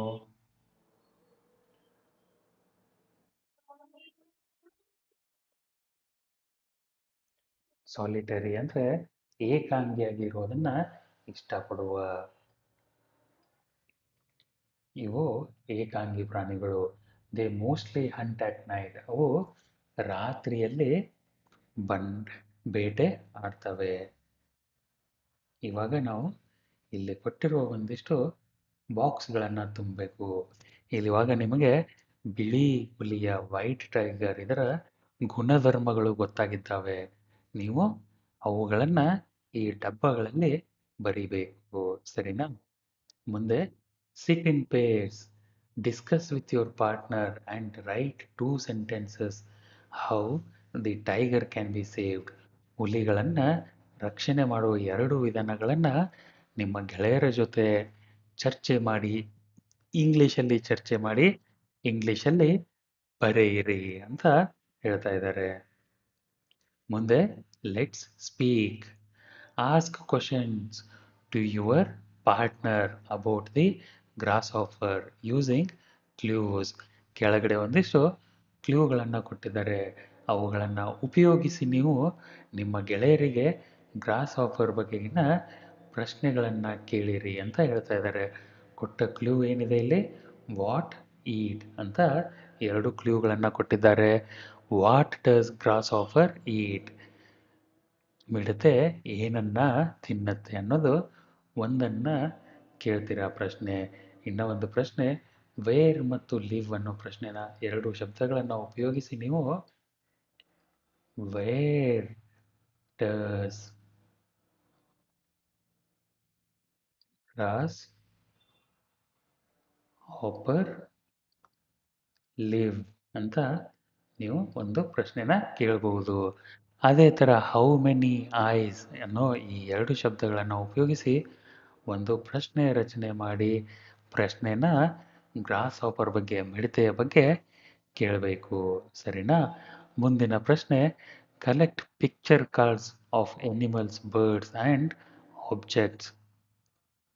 ನೀವು ಒಂದಿಷ್ಟು ಚಿತ್ರಗಳನ್ನು ಸಂಗ್ರಹಿಸಿ. ಎಲ್ಲಿಂದ? ಹಳೆಯ ನ್ಯೂಸ್ ಪೇಪರ್ಗಳಲ್ಲಿ ಪ್ರಾಣಿಗಳ, ಪಕ್ಷಿಗಳ ಮತ್ತು ವಸ್ತುಗಳ, ನಿಮಗೆ ಇಷ್ಟವಾದ ವಸ್ತುಗಳ ಚಿತ್ರಗಳಿರ್ತವೆ. ಅದನ್ನು ನೀವು ಒಂದು ಕತ್ತರಿ ತಗೊಂಡು ಅಷ್ಟೇ ಚಿತ್ರವನ್ನು ಅಷ್ಟೇ ಕಟ್ ಮಾಡಿ ಒಂದು ಹಳೆಯ 5ನೇ ತರಗತಿಯ ನೋಟ್ಬುಕ್ ಇರುತ್ತಲ್ಲ, ಹೋಗಿರೋ ನೋಟ್ಬುಕ್, ಉಪಯೋಗ ಬರದೇ ಇರೋ ನೋಟ್ಬುಕ್, ಅದರಲ್ಲಿ ಒಂದೊಂದೇ ಪುಟದಲ್ಲಿ ಇವುಗಳನ್ನೆಲ್ಲ ಅಂಟಿಸಿ ನಿಮ್ಮ ಗೆಳೆಯರಿಗೆ ಅವನ್ನೆಲ್ಲ ತೋರಿಸಿ. Show the pictures and ask 2 or 3 questions on it. ಒಂದು ಪ್ರಾಣಿಯ ಅಥವಾ ಪಕ್ಷಿಯ ಅಥವಾ ವಸ್ತುವಿನ ಚಿತ್ರವನ್ನು ತೋರಿಸಿ ಅದರ ಮೇಲೆ ಒಂದು 2-3 ಪ್ರಶ್ನೆಗಳನ್ನು ನೀವು ರಚನೆ ಮಾಡಿ. ಸರಿನಾ? ಮುಂದಿನ ಪ್ರಶ್ನೆ ಸಿಟ್ ಇನ್ ಪೇರ್ಸ್, ಜೋಡಿಯಾಗಿ ಕುಳಿತುಕೊಂಡು ಮಾಡೋ ಆಕ್ಟಿವಿಟಿ ಇದು. Read the following statements and frame question. Use the clues given in the bracket. This book is mine ಅಂತ ಒಂದು ಸ್ಟೇಟ್ಮೆಂಟ್ ಇದೆ ಇಲ್ಲಿ. ಅದಕ್ಕಿಂತ ಮುಂಚೆ ಉದಾಹರಣೆ ನೋಡೋಣ. My father is a teacher. ನನ್ನ ತಂದೆ ಒಬ್ಬ ಶಿಕ್ಷಕ ಅಂತ ಹೇಳ್ತಾ ಇದ್ದಾರೆ. ಇದನ್ನು ನೀವು ಪ್ರಶ್ನೆಗೆ ಕನ್ವರ್ಟ್ ಮಾಡಿದರೆ ಏನಾಗುತ್ತೆ? ವಾಟ್ ಈಸ್ ಯುವರ್ ಫಾದರ್ ಅಂತ ಕೇಳ್ತೀರಾ. ಅದೇ ಥರ ದಿಸ್ ಬುಕ್ ಈಸ್ ಮೈನ್ ಅಂತ ಒಂದು ಸ್ಟೇಟ್ಮೆಂಟ್ ಇದೆ, ವಾಕ್ಯ ಇದೆ. ಈ ಪುಸ್ತಕ ನನ್ನದು ಅಂತ ಹೇಳ್ತಾ ಇದ್ದಾರೆ. ಇದನ್ನು ನೀವು ಪ್ರಶ್ನೆ ಮಾಡಿದರೆ ಏನಾಗುತ್ತೆ? ಈ ಪುಸ್ತಕ ಯಾರದು ಅಂತ ಆಗುತ್ತೆ. ಯಾರದು ಅನ್ನೋದಕ್ಕೆ ಇಂಗ್ಲೀಷ್ನಲ್ಲಿ whose, WHOSE, whose book is this ಅಂತ ಪ್ರಶ್ನೆ ಕೇಳ್ತೀರಾ. I like blue colour. What colour do you like ಅಂತ ಇಲ್ಲಿ ಬರಿತೀರಾ.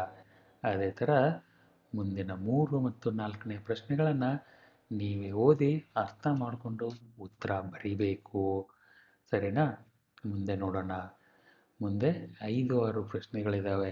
3-4 ಹೋಮ್ವರ್ಕ್ ಆದರೆ 5-6 ಕೂಡ ನಿಮಗೆ ಹೋಮ್ವರ್ಕ್. ಇವುಗಳನ್ನು ಓದಿ ಅರ್ಥ ಮಾಡಿಕೊಂಡು ಪ್ರಶ್ನೆಗಳ ರಚನೆ ಮಾಡಿ. ಸರಿನಾ? ಮುಂದೆ S4ನಲ್ಲಿ ಏನಿದೆ? Read these instructions or warnings aloud. ಕೆಳಗೆ ಕೊಟ್ಟಿರುವ ಸೂಚನೆಗಳನ್ನು ಜೋರಾಗಿ ಓದಿ ಅಂತ ಹೇಳ್ತಾ ಇದ್ದಾರೆ. Keep away from insects. ಕ್ರಿಮಿಕೀಟಗಳಿಂದ ದೂರ ಇರಿ ಅನ್ನೋ ಒಂದು ಸೂಚನೆ. Don't touch them. ಅವುಗಳನ್ನು ಮುಟ್ಟಬೇಡಿ. ಯಾವ ಕ್ರಿಮಿಕೀಟ ಹೇಗೆ ರಿಯಾಕ್ಟ್ ಮಾಡುತ್ತೋ, ಕಚ್ಚುತ್ತೋ ಇಲ್ಲ ಸುಮ್ಮನಿರುತ್ತೋ ಅಂತ ಗೊತ್ತಿರಲ್ಲ. ಅದಕ್ಕೆ ಗೊತ್ತಿಲ್ಲದ ಕ್ರಿಮಿಕೀಟಗಳನ್ನು ಮುಟ್ಟೋಕೆ ಹೋಗಬೇಡಿ ಅಂತ 2ನೇ ಸೂಚನೆ. Don't touch them. If you touch them immediately wash your hands. ನೀವು ಕ್ರಿಮಿಕೀಟಗಳನ್ನು ಮುಟ್ಟಿದರೆ ತಕ್ಷಣ ನೀವು ಕೈಗಳನ್ನು ತೊಳ್ಕೊಳ್ರಿ, ಚೆನ್ನಾಗಿ ಸ್ಯಾನಿಟೈಸ್ ಮಾಡ್ಕೊಳ್ಳಿ ಅಂತ ಹೇಳ್ತಾ ಇದ್ದಾರೆ. ಯಾಕಂದರೆ ಕೆಲವೊಂದಿಷ್ಟು ಕ್ರಿಮಿಕೀಟಗಳು ಒಂದಿಷ್ಟು ರಾಸಾಯನಿಕಗಳನ್ನು ಬಿಡ್ತವೆ ಹೆದರ್ಕೊಂಡು. ಅವು ನಿಮಗೆ ನಿಮ್ಮ ಆರೋಗ್ಯಕ್ಕೆ ತೊಂದರೆ ಉಂಟು ಮಾಡ್ಬೋದು. ಇಲ್ಲ ಅಂದರೆ ಕೆಲವೊಂದಿಷ್ಟು ಕ್ರಿಮಿಕೀಟಗಳು ತಿಪ್ಪೆಗುಂಡಿ ಅಲ್ಲಿ ಇಲ್ಲಿ ಕಸ ಕಚಡದಲ್ಲೆಲ್ಲ ಸುತ್ತಾಡ್ಕೊಂಡು ಬಂದಿರ್ತವೆ.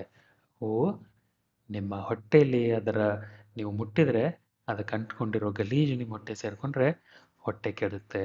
ಅದಕ್ಕೆ immediately wash your hands. If you touch insects immediately wash your hands. Keep the surroundings clean. ನಿಮ್ಮ ಸುತ್ತಮುತ್ತಲಿನ ಪರಿಸರವನ್ನು ಸ್ವಚ್ಛವಾಗಿಡಿ. Keep pesticides away from children. Pesticides ಅಂದರೆ ಕ್ರಿಮಿನಾಶಕಗಳು.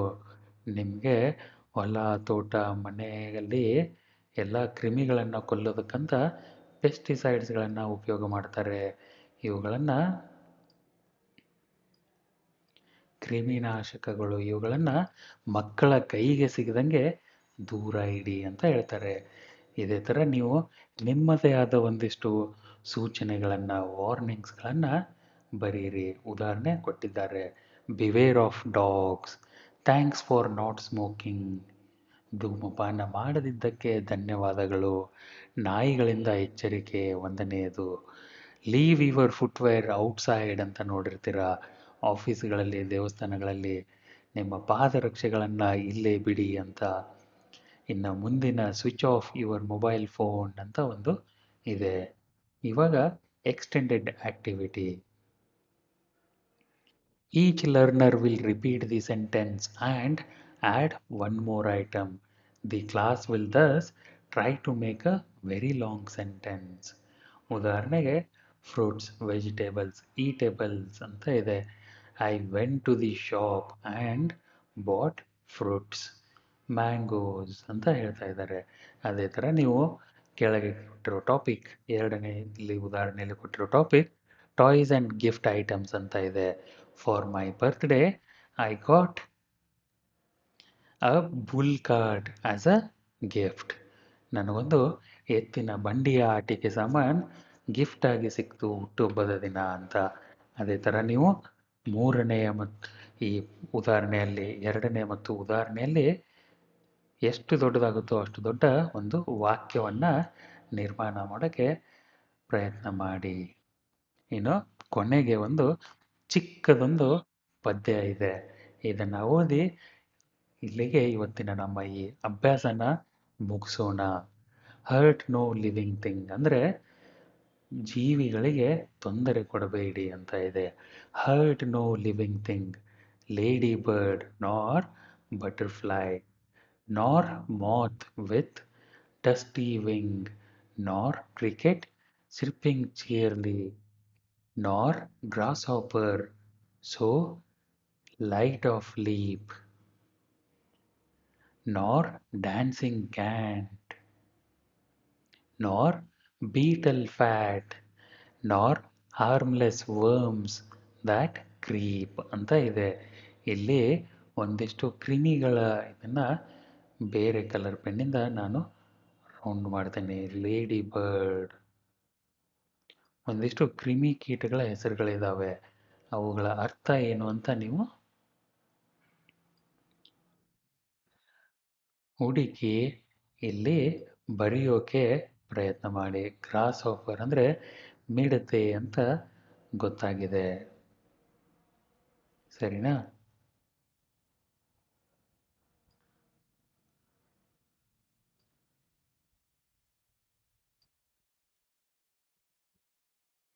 ಇವುಗಳ ಅರ್ಥಗಳನ್ನು ನೀವು ಇಲ್ಲಿ ಸೈಡಲ್ಲಿ ಬರೆಯೋಕ್ಕೆ ಪ್ರಯತ್ನ ಮಾಡಿ. ಇಲ್ಲ ಅಂದರೆ ನಿಮ್ಮ ನೋಟ್ ಪುಸ್ತಕದಲ್ಲಿ ಇವುಗಳ ಅರ್ಥ ಬರೆಯಿರಿ.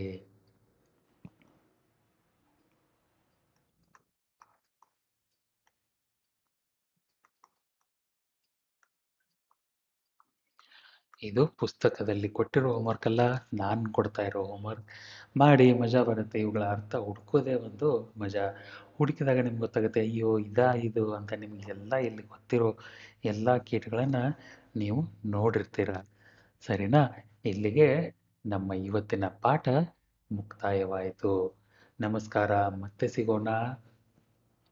ಟೇಕ್ ಕೇರ್, ಬಾಯ್ ಬಾಯ್.